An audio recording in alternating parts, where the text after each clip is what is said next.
ইয়েমেনের দক্ষিণাঞ্চলে যুক্তরাষ্ট্রের ড্রোন হামলায় অন্তত ৩১ জন নিহত হয়েছে, যাদের বেশিরভাগই হুতি যোদ্ধা বলে জানা যাচ্ছে। এই হামলা ইয়েমেনের সিরিয়ান সীমান্তের কাছে সংঘটিত হয়েছে এবং তা একদিনের মধ্যে সবচেয়ে বড় হামলা হিসেবে চিহ্নিত হয়েছে। এই হামলার পরই ইয়েমেনের হুতি বিদ্রোহীরা তাদের প্রতিশোধের হুমকি দিয়েছে। হুতিরা জানিয়েছে তারা এই হামলার প্রতিশোধ নেবে এবং মার্কিন যুক্তরাষ্ট্রকে কঠোর জবাব দেবে। হুতিদের নেতা আব্দুল মালিক আল হুতি বলেছেন, আমরা আমাদের শহীদদের রক্তের প্রতিশোধ নেব এবং যুক্তরাষ্ট্রকে তার গর্হিত অপরাধের জন্য মূল্য চুকাতে হবে।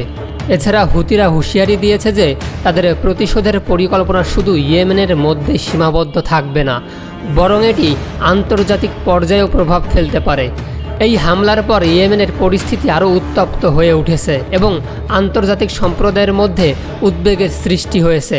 বিশেষ করে যুদ্ধবিধ্বস্ত দেশটি ইতোমধ্যে খাদ্য সংকট ও মানবিক বিপর্যয়ের মধ্য দিয়ে যাচ্ছিল, যা এখন আরও জটিল হয়ে উঠেছে। ইয়েমেনের এই সংঘর্ষ আরও গভীর হলে তা আন্তর্জাতিক নিরাপত্তার জন্য বড় ধরনের হুমকি হয়ে উঠতে পারে। এই অঞ্চলের শান্তি প্রতিষ্ঠা এবং মানবিক সহায়তার জরুরি প্রয়োজন।